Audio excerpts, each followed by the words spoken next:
بسم اللہ الرحمن الرحیم۔ شروع اللہ کے نام سے جو بڑا مہربان نہایت رحم والا ہے۔ پیارے دوستو، السلام علیکم ورحمۃ اللہ وبرکاتہ۔ پیارے دوستو، ویڈیو شروع کرنے سے پہلے سب دوستوں سے گزارش ہے ویڈیو اینڈ تک ضرور دیکھیں۔ آج کی ہماری ویڈیو ایک بادشاہ اور ایک ملکہ کے بارے میں ہے۔ نیک بادشاہ اور ملکہ کا واقعہ بیان کیا جاتا ہے کہ کسی ملک میں ایک نیک سیرت بادشاہ کی حکومت تھی۔ وہ شاہی خزانے سے ایک پیسہ بھی اپنی ضروریات کے لیے نہیں لیتا تھا۔ وہ کہا کرتا تھا کہ شاہی خزانہ عوام کا ہے اور عوام پر ہی خرچ کیا جانا چاہیے۔ بادشاہ خود کتابت کیا کرتا تھا اور اس کی آمدنی سے اپنا گزارا کرتا۔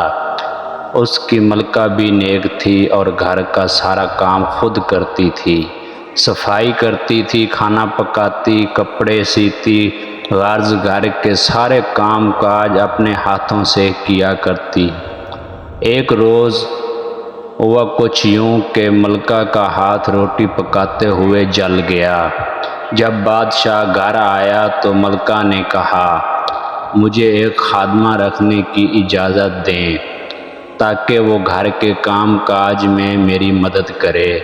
بادشاہ نے کہا، ملکہ تم جانتی ہو میں شاہی خزانے سے ایک پیسہ بھی نہیں لیتا، اس لیے یہ عوام کا پیسہ ہے اور میری آمدنی اتنی نہیں کہ میں ایک خادمہ رکھ سکوں، کیونکہ میری آمدنی میرے ہاتھ کی کمائی پر ہے اور کتابت سے اتنی آمدنی نہیں ہوتی کہ میں ایک تمہارے لیے خادمہ رکھ سکوں۔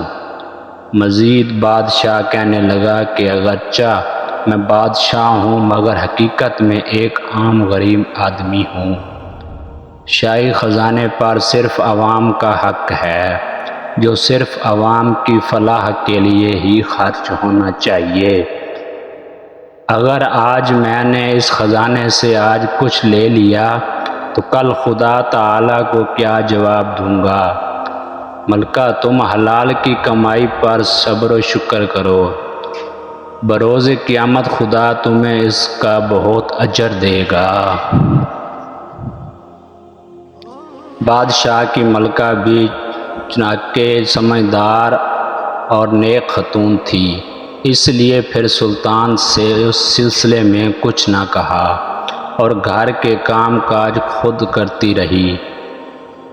اس لیے کہا جاتا ہے کہ خدا سے دوستی رکھنا ہو تو اپنے ہاتھ سے کماؤ اور حلال رزق سے اپنے اور خاندان کی کفالت کرو۔ اللہ ہمارے حکمرانوں کو بھی ایسی سمجھ عطا فرمائے، آمین ثم آمین۔ یہ تھی ہماری آج کی ویڈیو۔ اگر اچھی لگی ہو تو لائک، سبسکرائب اور بیل آئیکن کو ضرور پریس کریں تاکہ روز کی آنے والی ویڈیو آپ تک پہنچتی رہے۔ جزاک اللہ۔